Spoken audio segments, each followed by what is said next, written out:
Hi, my name is Christy, and my co-host is here with me. No, we're leaving that in. That's fine. That's a charming mistake.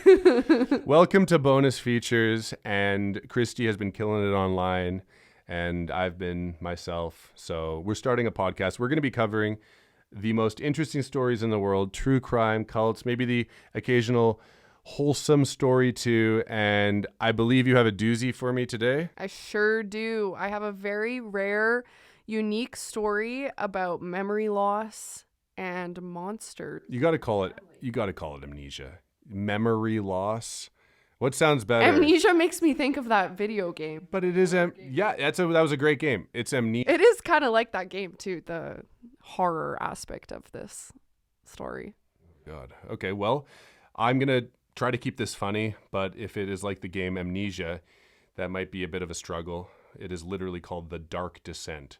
So let's begin this descent in 1982. Oh, yeah. Okay, that's all I know. All right. It's 1982. It's 1982. An 18-year-old Marcus has awoken in the middle of the night with a horrible feeling. As this is a rare occurrence, Jill tells Marcus to go back to bed. Moments later, Jill receives a phone call from the local hospital. Her son, Alex, Marcus's twin brother, has gotten into a terrible motorcycle accident and that they need to come as soon as possible. Alex has suffered multiple injuries, but the most worrisome is a head injury that he has suffered that has left him in a coma. Nurses and doctors and Alex's brother and mother are waiting anxiously for him to wake up to know the extent of his injuries. Eventually, Alex wakes up and immediately recognizes his brother Marcus. Jill, who is standing in the room, starts frantically moving around and smothering her son. It becomes evident that Alex does not remember Jill, despite remembering his brother Marcus. Doctors assess Alex and come to the conclusion that due to his brain injury, he has no memory of the past 18 years of his life. He doesn't remember a single thing, not even how to walk. But remarkably, he does remember his twin. This deeply bothers his mother, Jill, who finds it impossible that her own son doesn't remember her, and she is unwilling to accept this as fact. Okay, so he survived. Yeah. Which is good. You don't want to die in 1982. There's a lot of great stuff to come. Great music. Yeah, but he doesn't remember anything leading up to that. But he can't remember the 70s, which is too bad because boomers never stopped talking about being alive in the 70s. And he's going to spend the entire 80s trying to remember those things. Because he can't remember how to walk, how to eat, and the only thing that he remembers is his brother's face and name. Thank God. I wonder if he even remembered that they were twins, or he would just had this feeling of memory. He probably needed to see his own face to know that they were twins. Oh, yeah. He doesn't know that he looks like that unless there's a mirror on hand. That's true. He wouldn't know that he looked that way. He would only recognize his brother. After a long stay in the hospital, Alex is sent home with Jill and Marcus to their home, a 16th century home in Sussex called Duke's Cottage. The cottage was old and dark and cluttered from top to bottom with old antiques. Alex doesn't remember a thing, not about this home or the people who live in it. And Marcus is tasked with teaching Alex everything, seeing as he is the only one that Alex remembers and trusts. Here he is introduced to his father, Jack Dudley. You're going to love this guy. A quiet and angry man who keeps to himself and doesn't warmly greet his son from returning home from the hospital. Jack is in his 70s and is called Lord Dudley by his friends. He rarely interacted with any of the children in the home, including the twins' younger siblings Amanda and Oliver. He slept in a separate bedroom from his wife Jill. He's a quiet, angry lord. Lord Dudley. Lord, just Wednesday, bloody hell. Not today, not on Tuesday. In it, we'll go for this one. He's just a more subdued Gordon Ramsay, whose son can't remember anything. This is a very... And he hates his son. And he hates his son. Yeah. But can you hate a person who doesn't remember who they are? Yes. Yeah. Might make you hate them even more because they might be an annoyance. He fucking can't remember a fucking thing. He slept in a separate bedroom from his wife Jill and ate away from the family. He is described as having rage issues. He would introduce the twins to people as Jill's dim twins. This guy is a Roald Dahl parent. Yeah. If this was a book, he would be squashed by a peach in the first chapter. Yes. Unfortunately, this isn't a book. This is Well, it real actually life. is a book called Tell Me Who I Am, Yeah. which is going to be your main reference. Yes. So you can read that, but it's based on a very dark true story. So Yeah. no peaches. One day, a woman shows up at Duke's cottage with a mixed race baby in tow. Marcus opens the door, and this woman says that she is their sister. Baffled, it is revealed that this is Jack's daughter Molly from a previous woman who he was in love with but had died. Jack had exiled Molly from the family because of her being a bastard and because of her mixed race child. So he's racist too. I've never understood why being a bastard is such a big thing. Maybe it's because I wasn't a bastard, but I didn't have a great relationship with my father. So it's really not that different between me and But also, an it's actual his bastard. fault that she's a bastard. Yeah, that's He my made point. her. It's not like bastards are popping out of your dick. It's like you're at the grocery store and then you find out a few weeks later, I bastarded you. I know. I bastarded you in the produce section. You had no idea you were looking for yams, and I impregnated you had sex with a woman who wasn't your wife. Who he was in love with. So why would he care? This is the closest I get to becoming a feminist, is that bastards are not that bad. Yeah. Although Jack Dudley was referred to as the twins' father, he was actually their stepfather. Okay. Marcus and Alex's real father was a man named John Lewis who died tragically when the boys were 3 weeks old in a car accident. Alex was in the car during this accident and had been thrown from the vehicle where he suffered a fracture to his skull. So this guy is a crash test dummy. Yeah. He is taking 3 weeks into life, Right. cracking his skull. So at this point, anyone who is knowledgeable of true crime is like, this guy is becoming a serial killer. And I don't know where this story is going, but this is a lot of head injuries. Yeah, you're right, actually. But that's not the case in this story. John died in the hospital a week after the accident, and the family never spoke of him as though he had never existed. Jill, Alex and Marcus's mother, was 50 at the time of Alex's accident, making her 20 years younger than her now husband, Jack. Wait, their names are Jack and Jill? Yes. Okay. She is described as an outrageous and loud party animal. It must have sucked to remember that. Like you have amnesia and you're like, nice, I'm not going to get bullied in school because I'm pretty cool. And then you find out your parents are Jack and Jill. Yeah. Jill is described as an outrageous and loud party animal who has an obsession with sex. This obsession, which she loved to talk about, would make everybody uncomfortable, but would amuse the teenage boys' friends. Right. Everyone would laugh The bullying, situation is becoming worse. Jack and Jill go up the hill. Your mom's a whore. Everyone would laugh at her like she was the crazy party mom, kind of like the mom from Mean Girls, like. Kind of like your mom. Yes, but minus But not the sex thing. Yeah. Okay. She would boast about being related to famous people. Well, your mom was a cool mom, right? Yeah, she was the cool mom. Like, we would always have parties at our house, and she would be there hanging out with us, like that, but not sex stuff. This is not a cool mom. Okay. I'm going to make that very clear. She would boast about being related to famous people, although very distantly. Jill was extremely frugal, like your mom, saying everything and making her children wear old, thrifted clothing. Saving. I meant to say saving.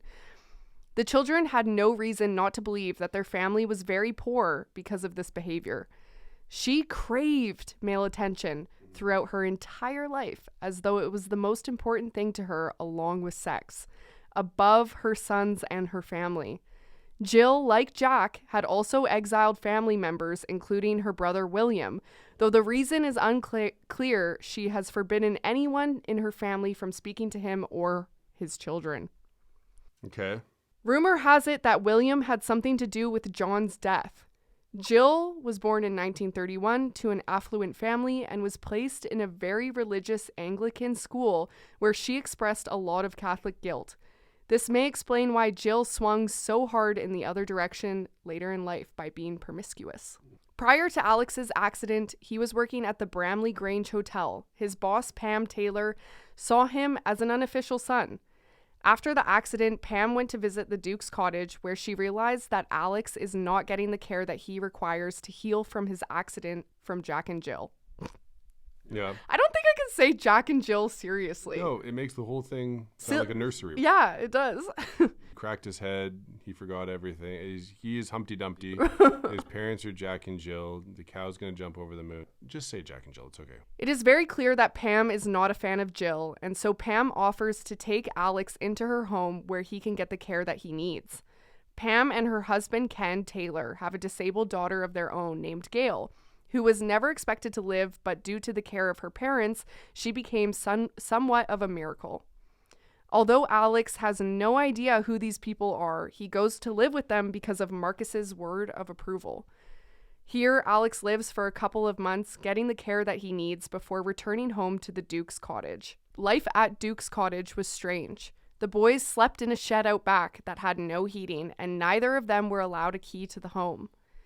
Once back at Duke's cottage, Alex is having a hard time piecing together his life and the lives of those in his family. He doesn't know any different, and so to him, this strange and cold family is all he knows to be normal. So you can't remember who people are, what is happening in the town, events, but you do remember, you remember the English language, which I'm forgetting now. You're speaking. Yeah. You can communicate.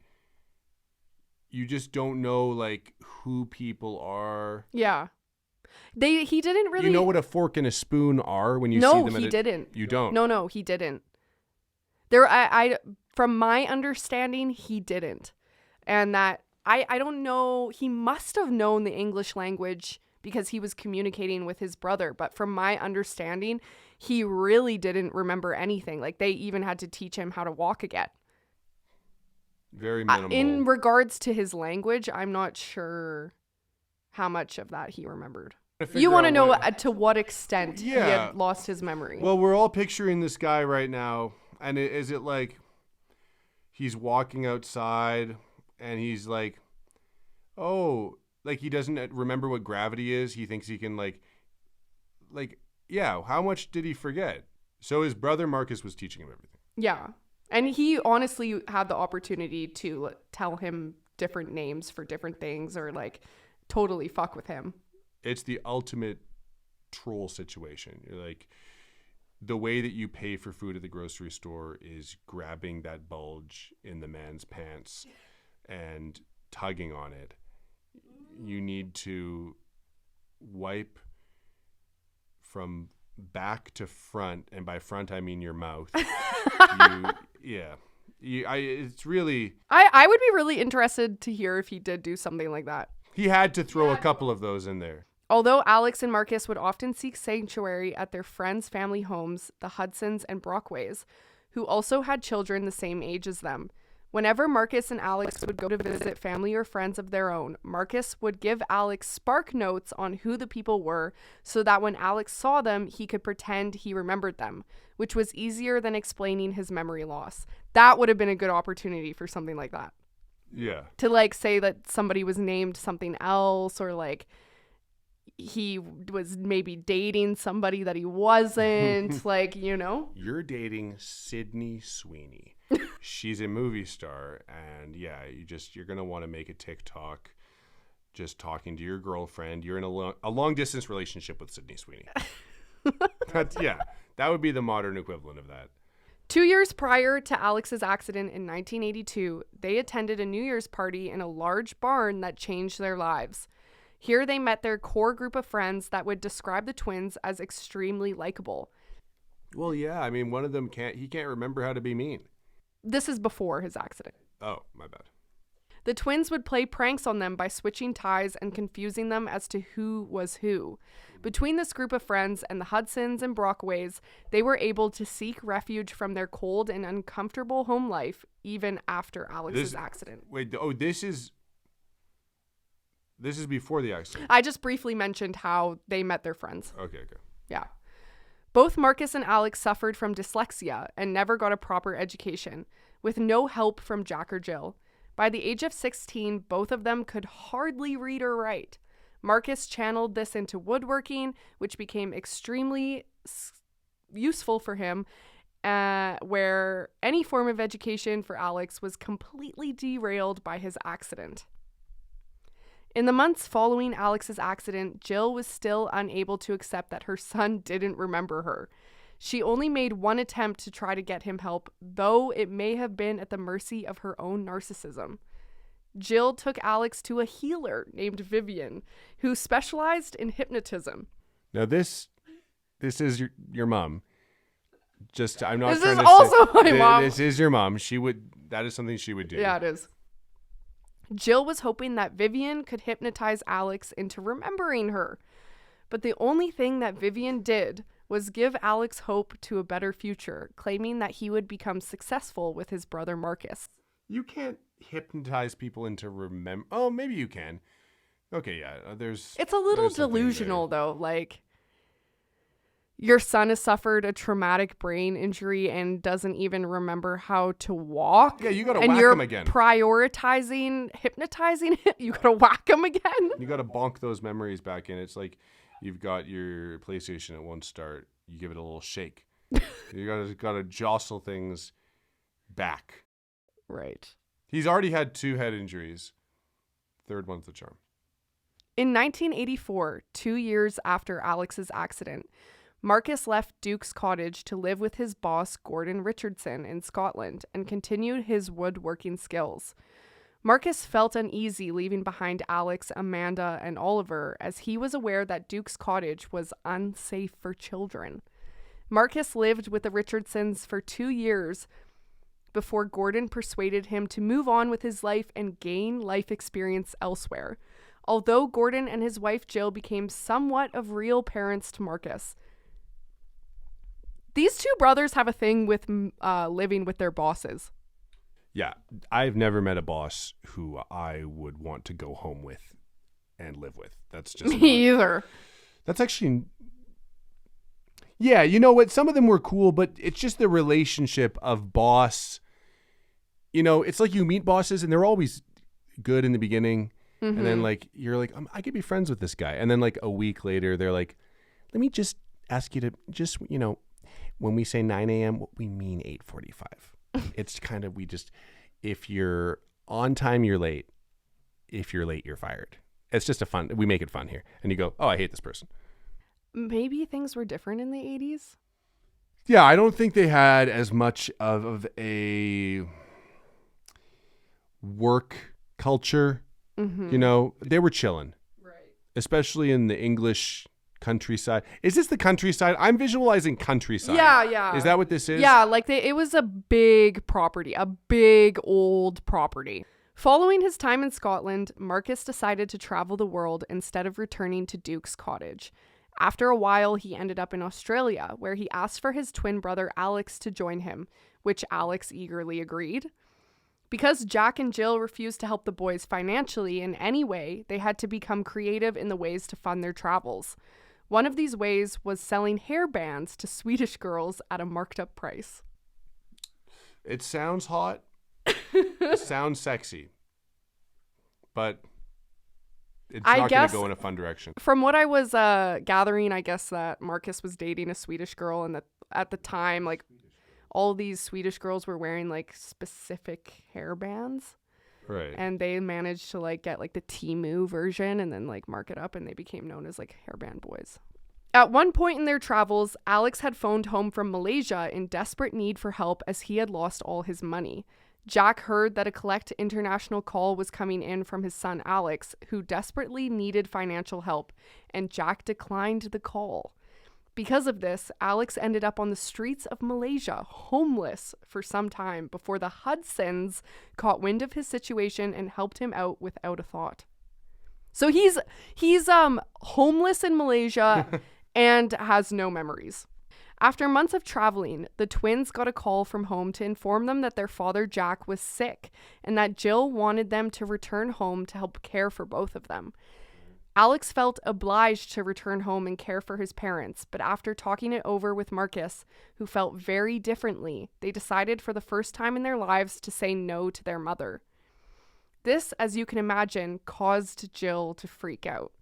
Still at Duke's cottage, their sister Amanda, who was only 13 at the time and hated her home life, was so disappointed that her brothers weren't returning that she considered taking her own life. Which I think speaks volumes of how horrible it was. Jack had been diagnosed with prostate cancer and had only been given months to live. In his final weeks, he never left his room at Duke's cottage until he was transferred to a hospice. In his final days, he asked to speak to a priest, where he stated that he had been a very bad man and didn't want to go to hell, so he would like to confess his sins before dying. Well, too bad. Jack died shortly after that. Guess he shouldn't have been a horrible man. Yeah. A part that I didn't include in this is that Jack was like a hardcore Freemason. Oh. Yeah. And when he died, the Freemasons took over his funeral. Like the family like wasn't even allowed to like come into the funeral. Mm-hmm. And honestly, I don't really know much about Freemasons, but sounds intense. Yeah, we got to do an episode on Freemasons. After Jack's death, the twins assumed that some of the rules of Duke's cottage would disappear as they were always blamed on Jack. But this was not the case. They were still not allowed a key to the house, and they were not allowed to visit without making an appointment. One time, Alex arrived at the home without announcing his visit, and his mother forced him to sleep outside in the car, and he wouldn't be allowed in until the next morning because he didn't make an appointment. Well, that's annoying. I don't like that. I'm going to say that would be something I would be very unhappy to remember if I had amnesia, that my mom scheduled appointments with me. And my mom is pretty quirky, but I don't think she would do that. Well, and also like technically at this point, he's only like known his mother for a few years. Like he doesn't remember who she was prior to his accident. So it's just this like crazy woman who's been very irritating, taking him to hypnotherapists and making him schedule appointments to come into his own home. Yeah, she's an annoying person. Yeah, and then talks about sex all the time. You just, hey, can I come in? I left my Nintendo Entertainment System in here. It was just released. I'm very excited about it. You need to schedule a week in advance. Now go outside in the car, and then you're in the car, and you hear, and then I got fucked in the ass, and I love anal. Then it's finished on my tits, and please pull my hair from behind. It's like, can I just come in and get the Nintendo? just I don't know, take a 10-second break, and then I'll leave. Because now I drove all the way to Duke's cottage, and you're parking my ass in a vehicle. So, I have to stay here anyway. I mean, yeah, just... Well, even when they lived there, they slept in a shed. That can be okay. I mean, in the OC, they sleep in the pool house, and it actually looks pretty I don't cool. think it was like a pool house. It was like... It's not like a whimsical... No. It was like a shed that would have its own TikTok page? No, it was unheated, dingy, disgusting shed. I mean, I hear what you're saying, but... When your 14-year-old brother and his friend come over, do they want to sleep in their heated rooms? No. They always want to sleep in, the backyard somewhere. Right. So they might have gotten down with that. I mean, they were like 18. Yeah, it's not fun when you're getting forced to do it. You want to be like, we have a room. And they were told they were not allowed to come back into the house until they were financially contributing. Okay. So you're a teenager and you're like, great, I got to sleep in a cold shed and you won't let me in unless I have a job, but I have no memory? Well, if I got a job and I'm making capital, why am I giving you that money? Yeah. In order to come back and hear you talk about how you got gangbanged last night. I'm going to invest that money in a new shed really far Builds away a from new you. shed on the property. Alex said to his mother at this time, it's as if you have something in the house that you don't want us to look at. No. There's a lot of foreshadowing here. Is something bad going to happen? On the twins' 30th birthday in 1994. Can I predict what's going to happen? Go ahead.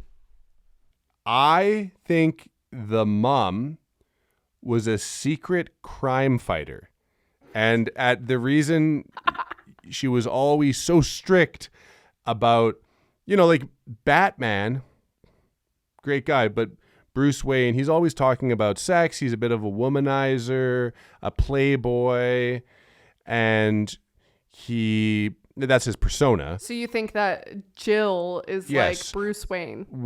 You can't come into the house because I've got a whole utility closet. She got a And utility closet, I'll tell you that. There's grappling hooks, and at night she's fighting the Russians. We're in the middle of the Cold War. She's MI6. All right, well, let's find out. On the twins' 30th birthday in 1994, they made plans to go out with their mother for dinner. Marcus and Alex typically loved these occasions as Jill was an extremely frugal woman and they loved to pick the most expensive restaurant and watch her squirm as she got the bill. Just what a spy would want you to think. Oh, I can't spend any money. I don't have any money. I'm definitely not a spy / superhero. let's find out. On this day, however, Jill was late to the dinner, which immediately gave Marcus a horrible feeling, to which he called a local doctor to swing by the Duke's cottage to check on Jill. Marcus is like slightly psychic. Okay. I don't know. He's always predicting things. It's very strange. Here, the doctor finds Jill laying at the bottom of the stairs unconscious. It is because of this that Marcus probably saved Jill's life. After she is rushed to the hospital, it is discovered that Jill has a brain tumor and is only given 12 months to live at the age of 63. Come on. Yeah, if you're listening to this, we've got a couple dogs Got here, some pigs. and yeah. Alex and Marcus asked Jill to reconcile with her brother William in her last months, though she strongly refuses and insists that the twins promise that he will not attend her funeral, and on March 1st, 1995, Jill passes away in hospice. Oh no!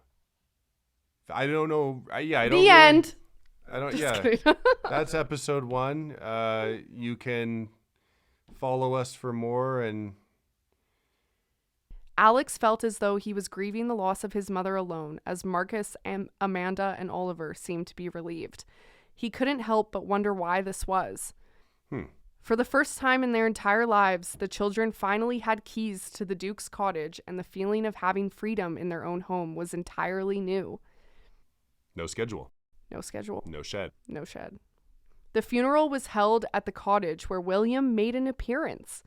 Feeling as though they had to abide by their mother's wishes, the twins asked Laura Hudson to ask William to leave. Unfortunately, Jill left a tape cassette with her full memoir, and they hit play in the kitchen, and it's just like, I love oral sex. Oh, fuck. Taking it in there. Doesn't taste bad at all if you just get him to eat enough pineapple juice. A very uncomfortable situation for everyone, as William drunkenly left the funeral of his estranged sister. The children had free range of the home, which was bizarre, and they had the freedom to go through everything in the house, which was filled top to bottom with useless things.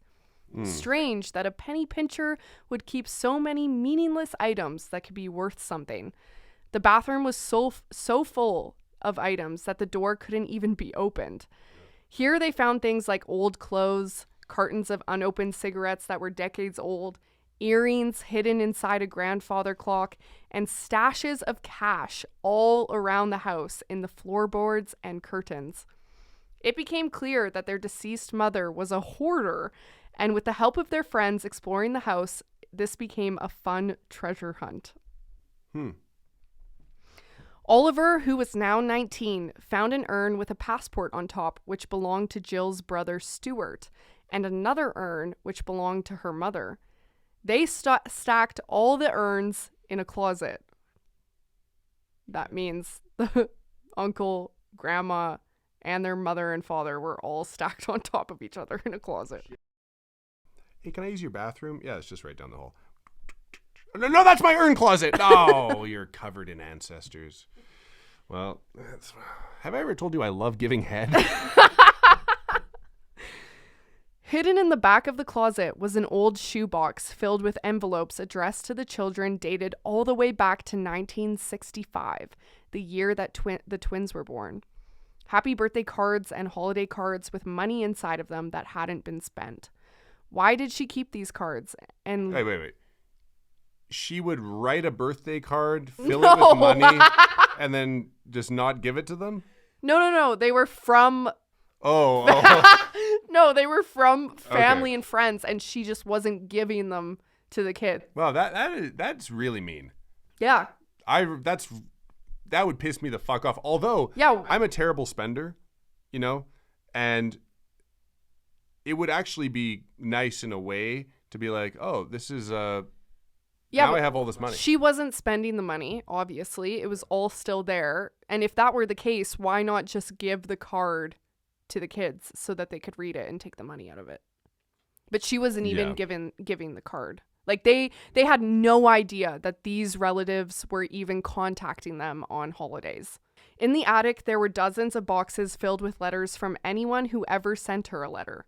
Here they found tons of love letters, and it became clear that Jill had had an affair with an Italian man while she was married to their biological father, John. It is at this time that Alex becomes suspicious as to who his biological father really is, as it seems that Jill had numerous suitors. Okay.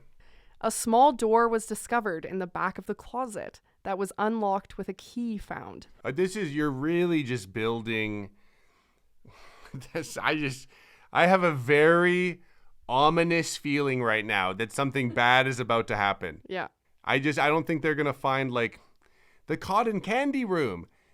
It's all the cotton candy you want. Definitely not.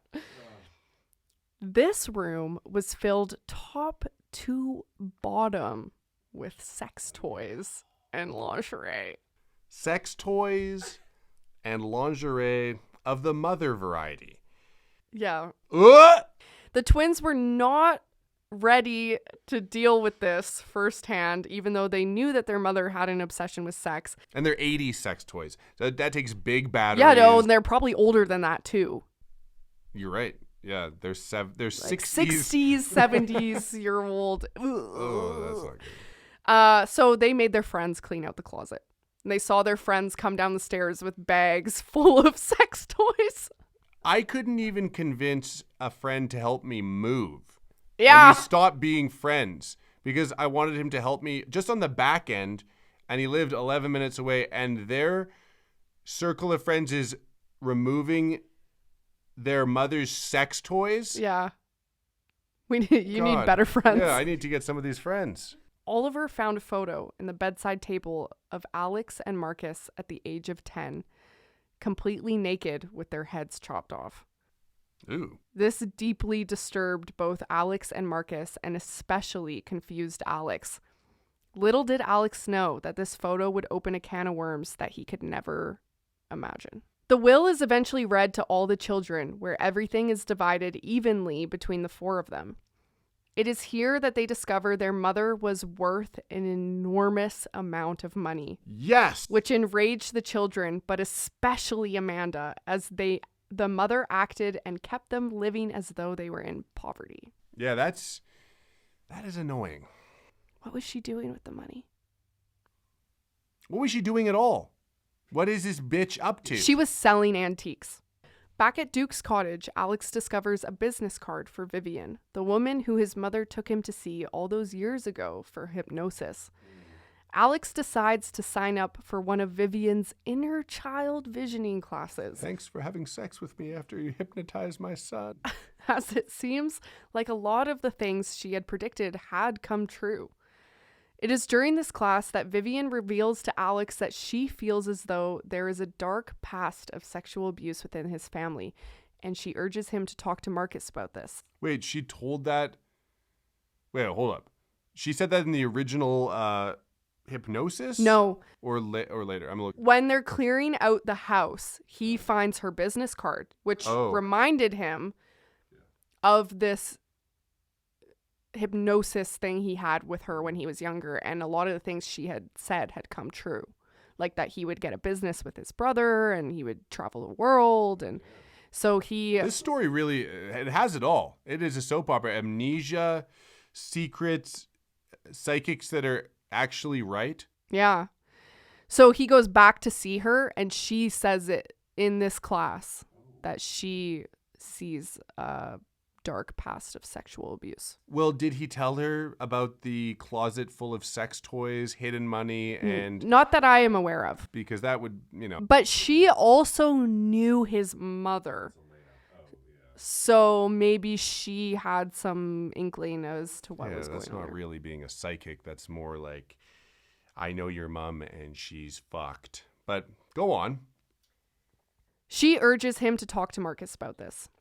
Alex is deeply disturbed by what Vivian is saying. You know what? I'm sorry. You know what? I'm going to choose to believe that she's magic because that makes the story better. Yeah. Let's say that she is. This story needs a bit of whimsy. It really needs, we need to grab any positivity we can get. So yeah, she was a witch. She could read the future.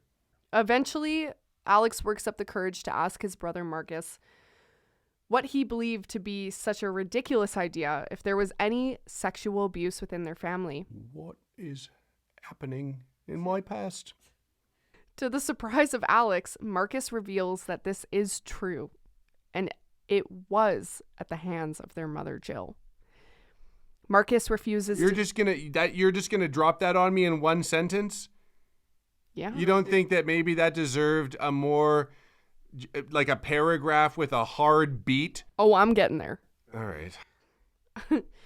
Marcus refuses to say anything else and insists that he does not want to talk about it. All right. Alex goes to ask his brother Oliver about this abuse. Oliver reveals that he has been seeing a therapist to discuss the abuse within their family. He confirms that the allegations are true and also insists that he doesn't want to discuss it any further as well. How can Alex trust anyone when they've all kept the truth from him about his past? And this makes Alex determined to figure out the truth for himself.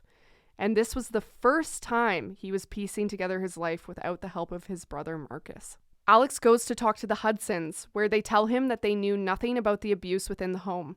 Although not surprised, as Laura Hudson says that the children were treated like servants by their parents, and that people noticed Jack's abusive behavior. They noticed that they were not allowed to eat with their parents and that they had no heat in their bedrooms. Although they thought that Amanda and Oliver were treated better than Alex and Marcus. And despite the twins' struggle with their dyslexia and education, Jill refused to get them any special help. Alex reaches out to a woman named Jenny, who was a nanny for Amanda. She claims that one time while living in Duke's cottage, Jill forcefully undressed her in the kitchen with Jack watching. She also told Alex that Jill had an obsession with the boys' genitals, always asking for people to come look at them while the boys were bathing. Okay. Well, this woman is not good. She's obsessed with causing them harm, both petty and like, you know what I mean? It's like, this is like a type of mother. It's a type of evil woman, Mm-hmm. and it goes back through stories. I mean, we hear these stories when we're young, like the wicked stepmother. Yeah.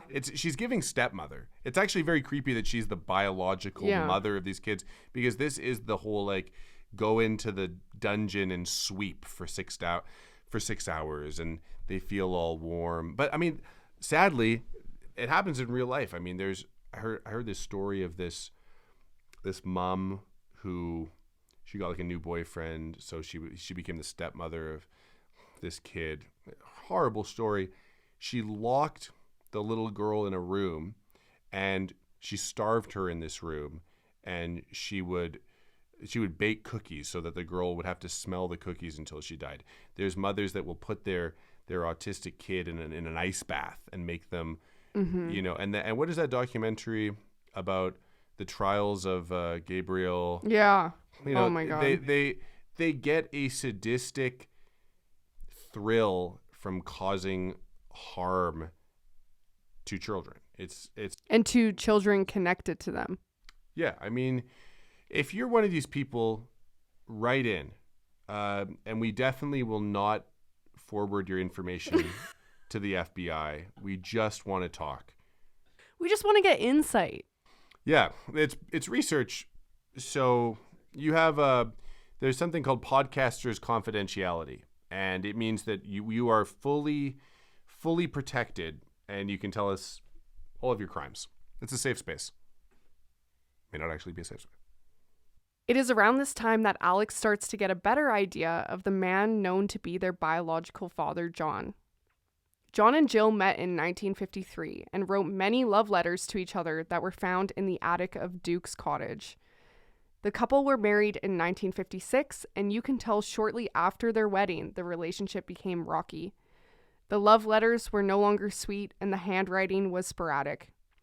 It is around 1958 that it is believed Jill had an affair that awakened her sexual discovery. Oh, did it? That's always how it is. It's an affair.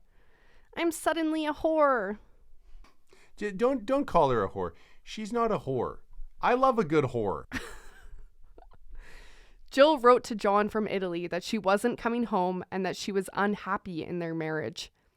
By 1959, they are separated, although John is trying to save their marriage. Meanwhile, Jill is plunging herself into multiple affairs and developing her love for sex. Okay, we all like sex. Okay. She really likes sex. Yeah, you need some hobbies. You need to lose the sado, whatever, the cruel, psychopathic shit. Just get rid of that. And then just get some hobbies. You know, nobody is having sex going, this sucks. We enjoy it. Some people do. But some people do. Yeah. Have sex and go, this sucks. Yeah, I have. Okay, I'm just... Oh, okay, that is true. That is true. Okay, well, you're dissolving my theory here, but you know what I mean. John finds Jill to try to patch up their marriage, but ultimately decides it's not for the best. It's this rejection that makes Jill want John back, especially for security, and they decide to give their marriage another shot. While at a work event, William, their estranged uncle, seeks them out. For the first time in their entire lives, they decide to listen to what William has to say about their mother, Jill. William tells Alex that John is not their biological father, and that he has reason to believe, due to all the affairs Jill had, that it was the Italian man she had an affair with in 1963. Because of this, Alex decides, with the help of Oliver, to complete a DNA test, but because of how long it had been, it seemed to be an impossible feat. Right. Eventually, they contact a forensic scientist who was willing to help out by testing the licked stamps from all the love letters that Jill had saved. Wow. This reveals that William's assumption of John not being their biological father was wrong, and he was in fact their father. William also tells the twins that Jill hated him because John died driving home from William's house. William had insisted that John visit with his newborn son Alex, and then further insisted that John drop off a friend on his way home. It was because of this detour that John got into a fatal car accident. And to make matters more strange and sad, the person who crashed into John was his former classmate, who later took his own life following the crash. You know, These are some terrible roads. This is supposed to That's be not what I was expecting you to say. This is supposed to be a secluded, affluent British countryside. There cannot be that many vehicles on the fucking road. No, I think at you have to. Duke's cottage is with Jack. Oh. This is pre-Jack. This is when the twins are born and she's with John. I don't think they were in the countryside then. Well, maybe it's because they drive on the wrong side of the fucking road. So they're all crashing into each other all the time. Let's just go with that. Following John's death, Jill was on the lookout for someone to replace him, which led to mass amounts of partying and a string of boyfriends. I wish I could have amnesia and forget that joke. She didn't want the responsibility of being a mother, so she dropped the twins off at a children's home for 2 months. John's family fought to have the boys themselves, but despite that, the babies were given away. It wasn't until 1968 that Jill met Jack, who was at the time married to another woman. Jack left his then wife for Jill, and they got married in 1972. You promised to stay dead. And you're back in alive Jill land. Well, we were talking about how why William was exiled from the family. And it was because of the death. I'm going to tell you right now, this is episode 1. You cannot Tarantino me this hard going forward. I am not smart enough. Okay. And I promise for the future I'll stick. But it is giving me a feeling of amnesia where I don't know who's who and I'm completely lost. So if that's your goal, because my name is Alex. We're trying to understand who Jill is. Okay. So after John's death, yes, the biological father, she's looking for a man to replace. She has the twins at the time. Okay. She puts them in a home. Yes. She meets Jack. Yeah. She has the twins back. Mm-hmm. Jack and Jill get married. To get a pail of water. Sorry. Yeah. Okay, let me... You have to... The reason I'm telling the story this way is Alex is going through these letters in the attic, and he's reading these things about his mother and his father and his stepfather, and he's piecing together this history. No, I really respect your cinematic drive here to have a slow dissolve from the paper falling, and then the year was, going back in time. But I'm an idiot, and I'm having to create this myself. And it's your brain injury. Eventually, Alex gets the idea to bring together his siblings to write a book about their life. It is the first time that the 4 of them had sat down and been open about the dark and horrible things that had happened to them growing up. Amanda tells her brothers that she loathed her parents. She hated living at Duke's cottage, and she felt left out from the rest of the family. She remembers a time when she was locked out of her mother's bedroom while her mother stayed in the room with her brother. And this is this book here? Yes. Now, you told me something that has stuck with me, and it was that you bought this book on Amazon? Yeah. And it was missing 10 chapters. 10 chapters? Yes. So it jumped from chapter 3 to chapter 13. It went chapter 3, and then you flip the page, and it went chapter 13. She remembers a time, Amanda, when she was locked out of her mother's bedroom while her mother stayed in the room with her brother. She stood outside the door crying because she felt so left out. She now realizes that inside that room, her brother was being molested. Oliver, the youngest, also had horrible stories. He recalls a time that his mother Jill forced him to ingest every single old medication in the cabinet because she simply could not handle throwing out unused medication. He took everything until he threw up. Oliver also remembers being molested by Jill's friend Patrick when he was 9 years old. He says he fantasizes about getting revenge. He was staying at Patrick's home when Jill picked him up the next morning. He was crying, and Jill didn't ask why. As an adult, Oliver went to the police, but the officers said they couldn't pursue charges because of the lack of evidence. Who molested him? William? One of Jill's friends named Patrick. Oh, Patrick. Yeah. Molested one of the twin boys. No. The youngest brother. What's the youngest brother? Oliver. Can you just tell me all the kids again? There's Alex, Marcus. There's Oliver, the youngest. Yep. And Amanda. Yeah. They are Jack's biological kids. Yes. And then there's the twins, Marcus and Alex. Oh. It was just those 4. Yes. Okay, good. And then there was the other one that passed away. Okay. Marcus was the most hesitant to tell his story. He had been keeping it to himself for all these years in an attempt to protect his brother who had lost all of his memories along with the horrific ones. At some times, Marcus would claim that nothing ever happened to him, a lie that eventually he ended up believing as a coping mechanism. So he was rebuilding Alex's memory and he left out Yeah. all the molestation. Yeah. And he even got to a point where he had himself convinced that some of these things didn't exist and was believing that things hadn't even happened to him. So for a while, Alex is like, my mom's a little wacky, but she's not that bad. Yeah. Life is good. And he's protected from all the... It is a true eternal sunshine of the spotless mind situation. Yeah. Where he erased the bad memories. Yeah. Wow. All his memories rushed to the surface while discussing these terrible events with his siblings. Talking about this made him realize that staying quiet will not do any good. Marcus tells his brother that their mother would make them touch each other as children and that she was a pedophile. Jill had passed the boys around to other pedophiles, leaving them overnight at their homes and picking them up in the mornings. On one occasion, Marcus was visiting Jill's best friend Cynthia's house during a party, where he encountered a man who had molested him multiple times. Marcus was so afraid that he peed himself and was so embarrassed he threw food on his pants to cover it up.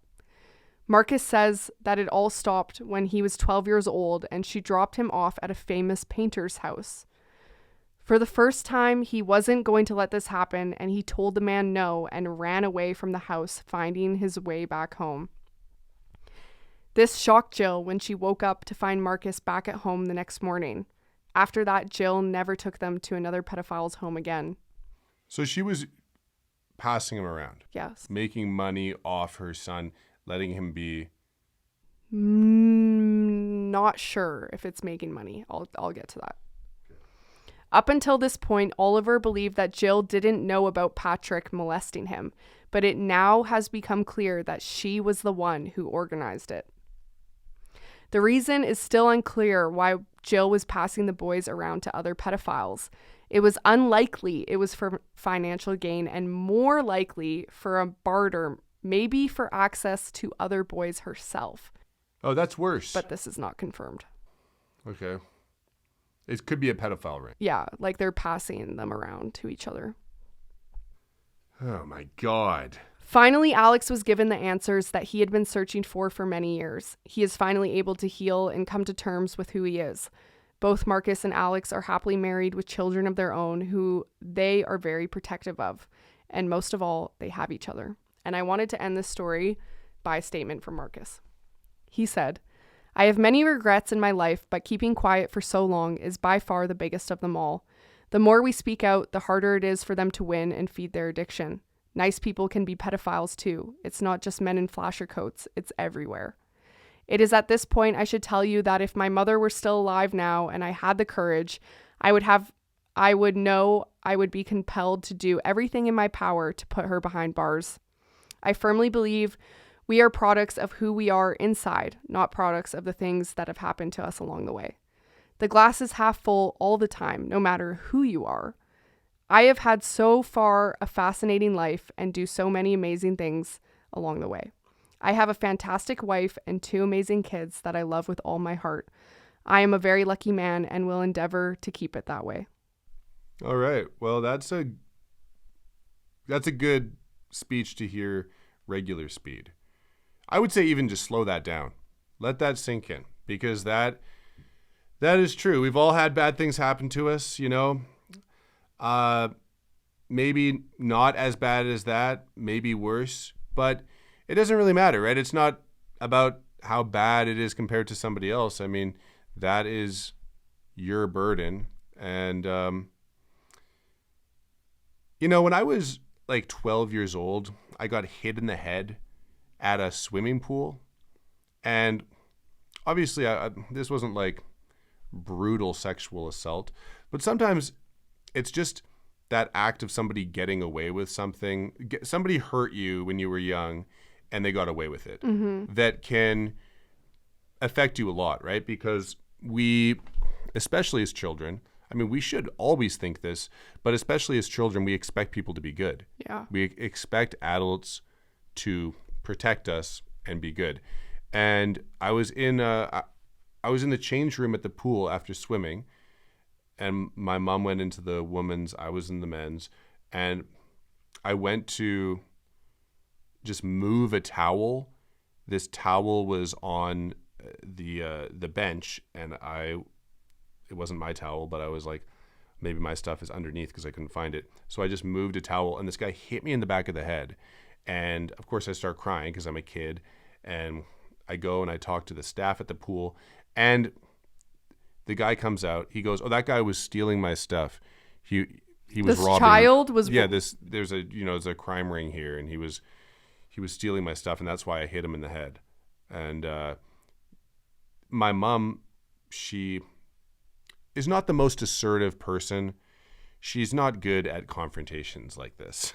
So she wasn't really, fighting as hard as she may have. I don't blame her for that, but unfortunately she wasn't really able to stand up for me in that situation. And the staff at the pool was like, "Oh, he's actually a police officer, and he donated a lot of money to the pool when we were making the pool."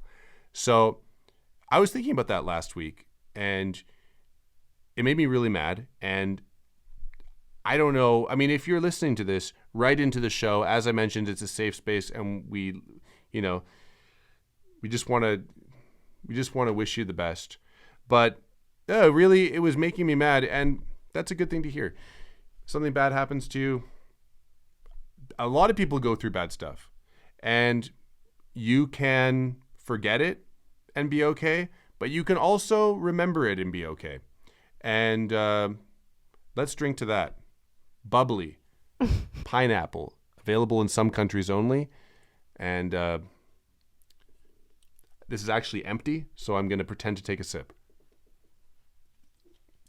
Yeah. So what did you think overall about that story?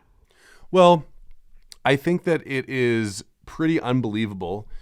It sounds like a soap opera, and then it kind of is like, sounds like a nightmare.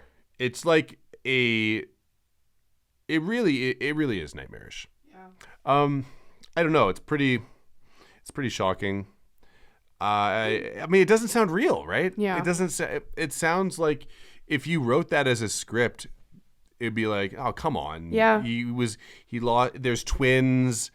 That's what I mean by the soap opera thing. It's like, yeah, and the one twin can feel his other twin Yeah, when he gets in an accident. There's magic, and he only remembers it. It is like you can't write this stuff. Like, it makes me angry for sure because I don't want people to get away with their crimes and then die. yeah, And you saw a documentary, and we have an interview coming up with the filmmaker, which is a little bit like this, where she finds out that her grandfather, right, is a pedophile. yeah. And it's very frustrating. She does have. This is the documentary Great Photo, Lovely Life.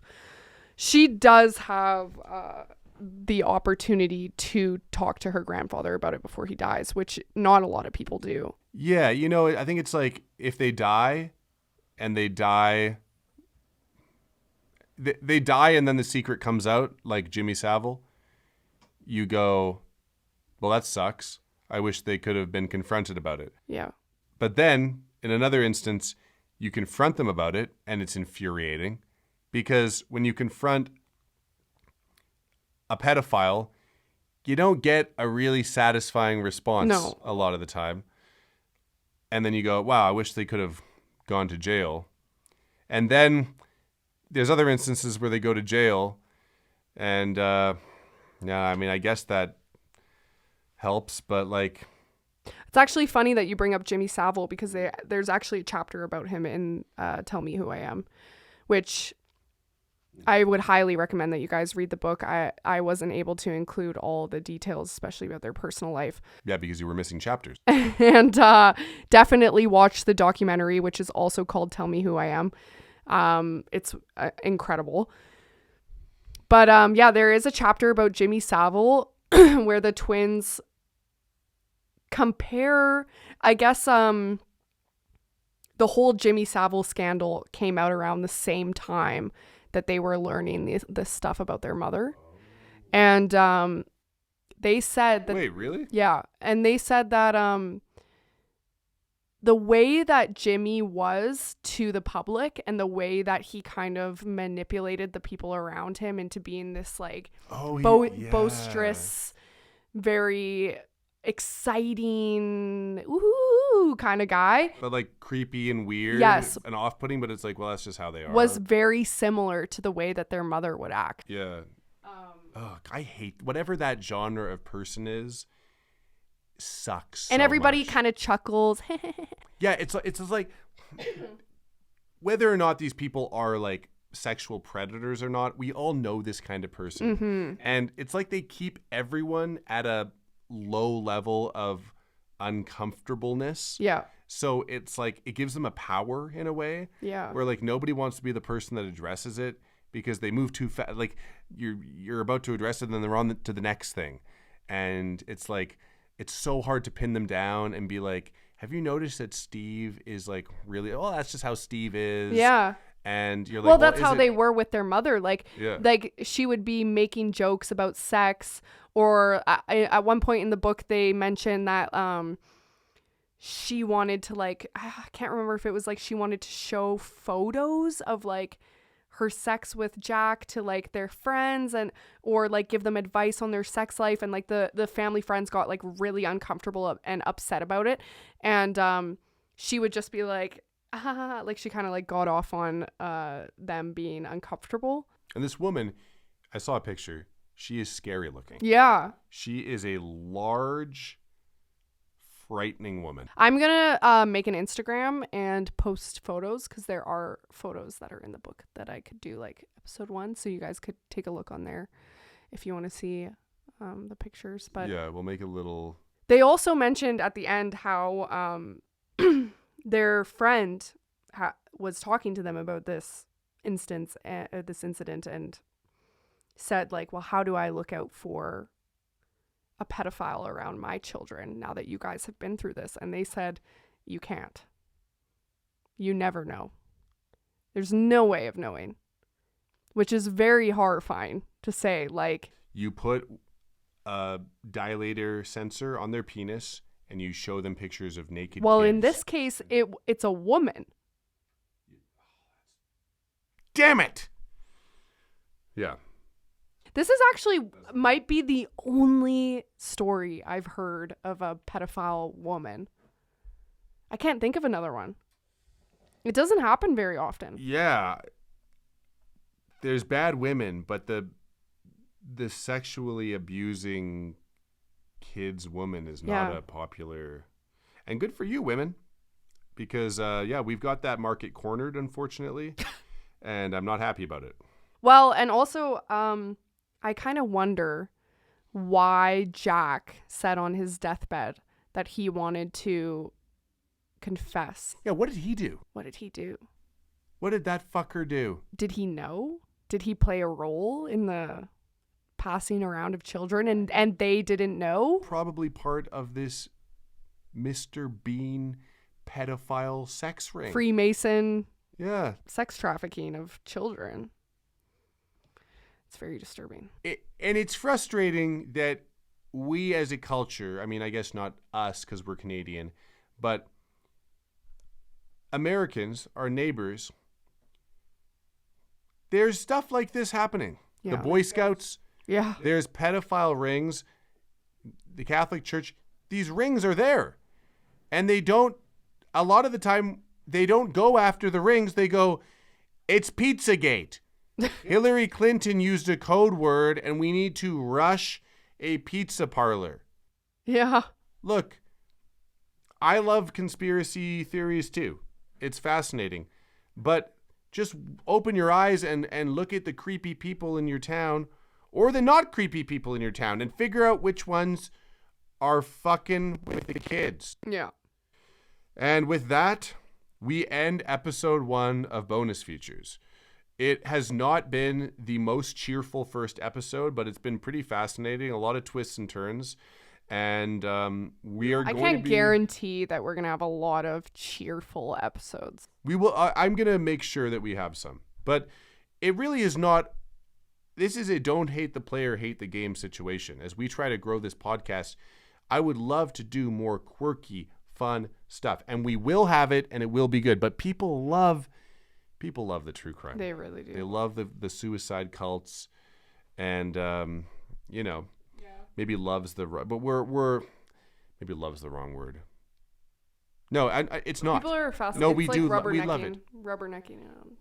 Yeah, we cannot get enough of the dark shit. Yeah. So the Instagram will be Bonus Features Instagram.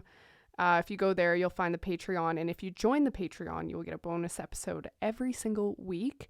Also, we will be doing 2 episodes of bonus features every week.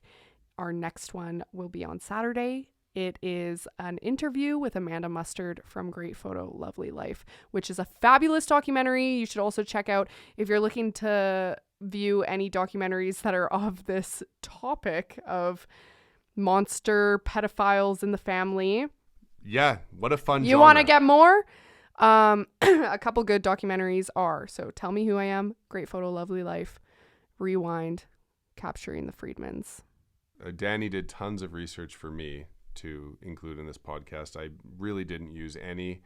I mean, let me just throw in a couple things here at the end so that I feel that wasn't a complete waste. Although it's not a waste because I guess we're going to cover this topic again. Yeah. But the 2 facts that I remember are it's actually a good place to end. Number 1, they have analyzed the brains of pedophiles and non-pedophiles to try to see what's going on in their brains. Unfortunately, there is no difference in gray matter between pedophiles and non-pedophiles. They're the same, at least in terms of their brain. However, and this is perhaps a very bittersweet fact, but there is a difference between offending and non-offending pedophiles. So try to be a Meaning that there non-offending... are a lot of pedophiles who don't offend? They're just existing in the world, thinking about children and not acting on it. Yes, they call them virtuous pedophiles. They are people... How do we know who those are? They are people who have talked to a therapist. They've talked to somebody and said, I am a pedophile. I'm attracted. Don't clip this part to extract just this audio. I am a pedophile.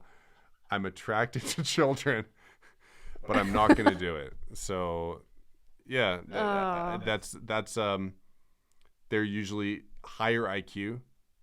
So, and that's good. It turns out the lower your IQ is, the higher the chance of you becoming a pedophile. So Jill was a moron. I mean, it would be very unfortunate if it was the other way around. The smarter you become, The more likely you are to offend. Yeah. Okay, but then what excuse does that have for like all those rich people that run pedophile rings? listen, there's a lot of rich morons. Epstein? Epstein was smart. Yeah, Epstein was smart. I would argue with Epstein, he wasn't so much a pedophile as he was a man with zero moral code, right? I mean, like if you put a 16-year-old girl who's gone through puberty, but she's 16. Right. So she's got big boobs, symmetrical face, but she's 16. She's underage. And you set up a camera in the gym and you map to see if men are involuntarily checking her out when they come in. Yeah. These men are not bad men. They just are seeing cleavage and they're going like this because they're attracted to a woman that's gone through puberty, right? But if they're law-abiding, ethical people, they're not going and talking to her and trying to have sex with a 16-year-old if they're in their 40s, right? But I think that Epstein, he was that man who was attracted, but he was very greedy and had no. We'll have to do an episode on Epstein. Yeah, so he would just go, oh well, yeah, I want that too. The younger the better. I'll have this. But I mean, that's just kind of my guess. I don't know that much about the Epstein story. I would like to learn more. The other fact is that holding on to secrets increases your trauma, and people have studied this. Getting stuff off your chest, talking about it, lowers PTSD. So you're saying that Marcus, who kept this a secret for many, many years, was hurting himself. And it's better, if you can, to get it out. So if you're holding in a secret, maybe tell a therapist. There was a controversy in this documentary as to Marcus's choice to withhold this information from Alex. Some people say it wasn't his place to withhold the information. Yes. That is a good. But then again, how do you tell somebody, oh, by the way, you've been molested by our mother, who you don't know? What's being molested? I'll show you on this doll. Yeah. Yeah, you can't do that. You can't. Come on. Here's you. Bruce Lee is Jill. And it's let's not do this. Okay. All right, let's end it here. We will be back soon. Thank you for checking out episode 1 of Bonus Features. Bye.